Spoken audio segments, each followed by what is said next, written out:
As the man was carefully examining his hole cards, a middle-aged man standing directly behind him quietly reached into his jacket pocket and pulled out a small, sleek camera. With practiced precision, he aimed it at the man's cards and quickly snapped a photo. The gambler sitting across from him, wearing a pair of specially made glasses equipped with hidden cameras, saw on his mini monitor that the man had a king, while he himself had an ace. Although the man's cards were part of a potential royal flush, unfortunately, he hadn't drawn the 10 of hearts. From the gambler's perspective, his pair of aces would beat the man's ace and king. Feeling confident of a win, he didn't resort to any more cheating. The dealer continued to deal the cards, and soon all 5 were on the table. The gambler suddenly let out a triumphant laugh, certain of his victory, and bet all his money.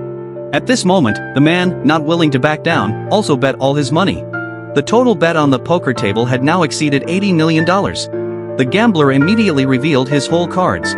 Just as he was sure of his win, the man also showed his cards. To everyone's surprise, the man had an ace as well.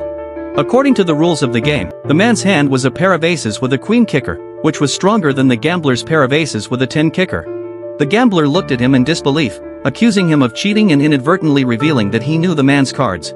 At this point, the man revealed the truth.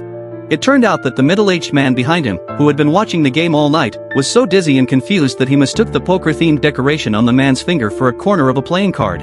The man explained, he thought he saw my cards, but he was just hallucinating from staring at the table for too long. Then, the man's mentor stepped forward, a tall, distinguished-looking man with a calm demeanor.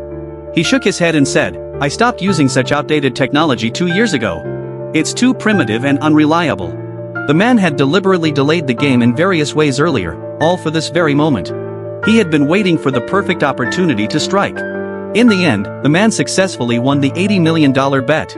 As he collected his winnings, he couldn't help but smile. He had outsmarted them all, using a combination of skill, patience, and a bit of old-fashioned trickery.